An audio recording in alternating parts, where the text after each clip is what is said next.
Manila, I keep coming back to Manila. Simply ain't no place. Traveling along Makati Avenue, you come across the corner of Buendia. This intersection marks the northern edge of the Makati Business District, beyond which lie the rarefied confines of exclusive villages, high-end condominiums, and corporate office buildings that for decades reigned supreme as the most valuable real estate in the Philippines. On this intersection stands an iconic structure that is known today as the Pacific Star Building. But way back when it was completed in 1989, this majestic edifice was proudly emblazoned with the name of the Republic of Nauru. And this is the building that shit built. Please join me as we take a look at the history of this iconic building and its connection to a tale of caution, a tale of greed, a tale of the almost total destruction of a natural environment for profit, and the effect of that destruction on the human condition. The story starts far away from Metro Manila, across the Pacific to the tiny island nation of Nauru, located just south of the equator, halfway between Australia and Hawaii. It has a land area of only 21 square kilometers, making it one of the smallest countries in the world, with a present-day population of only around 10,000 people. Once upon a time, Nauru was a tropical paradise with pristine white beaches and lush vegetation. So attractive seemed Nauru back then that the first Westerners who saw named it Pleasant Island. In the middle of this island rises a coral plateau, the highest point on the island that today is called Topside. Back then, Topside was covered with dense jungle, and for millennia, the central plateau was host to a multitude of traveling seagulls and other migratory birds. With so many birds passing through, naturally came so much bird droppings. So much bird droppings, in fact, that over the countless centuries, the bird guano had calcified into huge phosphate rock deposits that covered the plateau. In modern agriculture, phosphate is used for the production of chemical fertilizers that help boost global agricultural harvests manifold. And Nauru had the purest phosphate deposits in the world. While mostly ignored by the native islanders, these phosphate rock deposits came to the attention of the island's colonial rulers, starting with the Germans in 1906, then later on by the Australians. Extensive mining operations were set up to extract the phosphate for export abroad. By the time of the island's independence in 1968, Nauru had inherited a monoproduct economy that relied solely on phosphate mining as its driving force. One of the first acts of this new republic was to nationalize the phosphate industry, taking over ownership of the phosphate mines. This effectively gave the Nauru government a massive financial windfall. By 1982, the country's total revenue exceeded $100 million a year. With a population at the time of only 4,000 people, this resulted in the highest per capita GDP in the world, making Nauru the richest country on earth, wealthier even than the oil-rich sheikdoms of the Arabian Gulf. The Nauru government used this wealth to create an almost utopian welfare society. Free housing, free education, free medical care, and zero income tax. Practically the whole labor force was employed by the government, and there was little initiative for private enterprise. Unfortunately, this situation was not sustainable. The phosphate rock deposits were a limited resource, whose extensive, large-scale extraction could not last much longer. In the early 1980s, a bleak forecast estimated that in just 10 years, phosphate mining would no longer be commercially viable. Faced with impending economic collapse due to the loss of the one product in its one-product economy, government planners came up with what seemed for them a brilliant solution. I feel very sure of this. The forecast of income in the time when there will be no more phosphate, it compares quite favorably with what is being received today. This is from the investments of funds which are being invested today. Instead of a policy of resource conservation, they would instead accelerate production of phosphate and use the added revenue to set up a trust fund, the Nauru Phosphate Royalties Trust.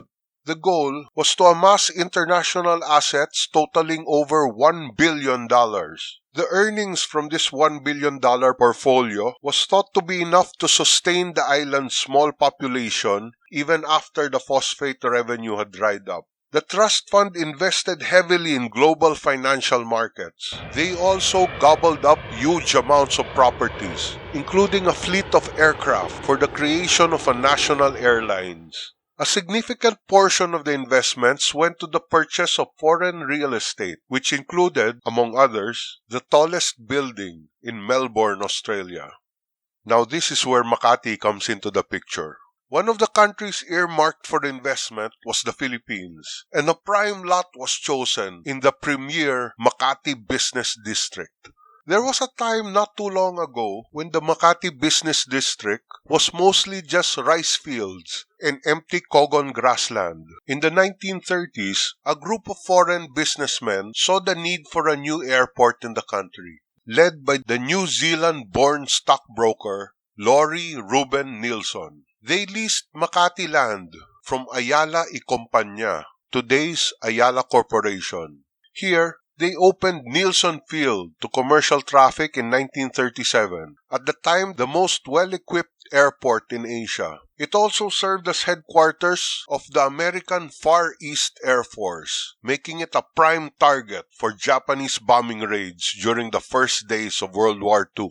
After the war, Nilsson Field was closed and the land returned to the Ayalas, who then developed it into commercial and residential zones.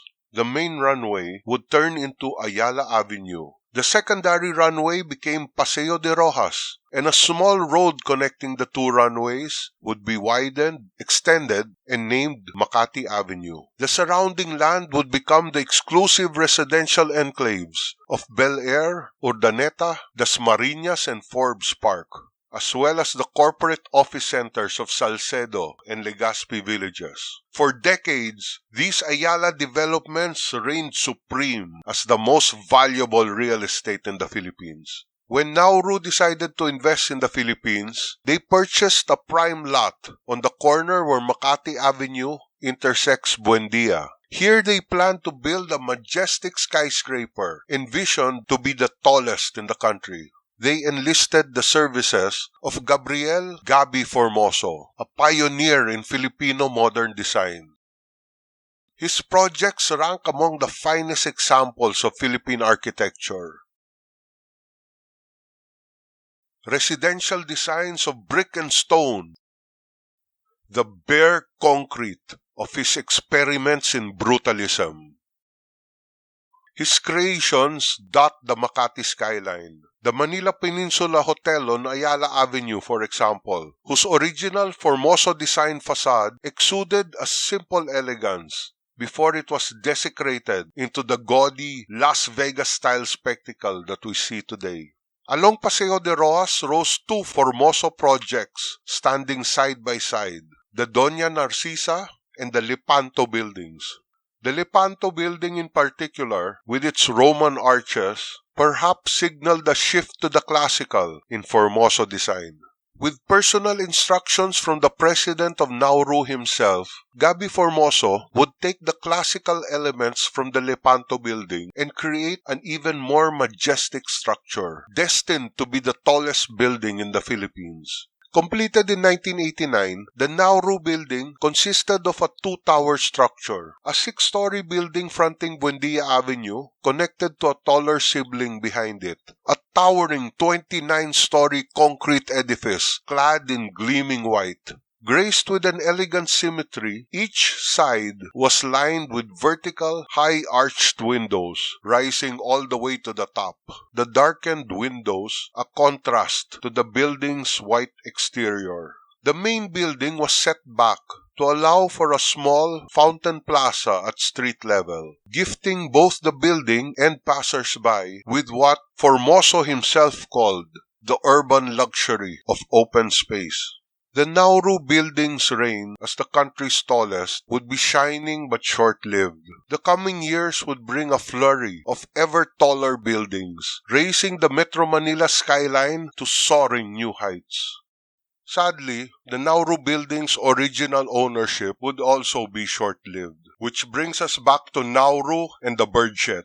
After peaking in the 1980s, yearly phosphate production rapidly declined, resulting in less and less revenue for Nauru, while it still maintained high government spending. Plunging phosphate revenue led to ever-growing budget deficits. To cover for this ballooning deficit, Nauru began borrowing substantial amounts of money. To service interest payments on those loans, they borrowed even more money. Collateral for all this debt was sourced from the $1 billion portfolio held by the Nauru Phosphate Royalties Trust, putting at risk all the fund's assets. This vicious growing cycle of compounding debt, along with mismanagement and a string of bad investments, caused the Nauru Phosphate Royalties Trust to default on the loans and go bankrupt in the 1990s. The trust fund's demise also resulted in the collapse of the government-run Bank of Nauru and the island's banking system. The prophecy of Nauru's economic apocalypse had become poignant reality. And tragically, the catastrophe was more than just financial. 100 years of large-scale mining on such a small island caused irreversible damage to its natural environment, leaving much of the land looking like some barren alien moonscape, more suited to a sci-fi horror movie than the tropical South Pacific. What little habitable and arable land left was confined to a narrow strip along the coastline and was incapable of producing enough food to feed Nauru.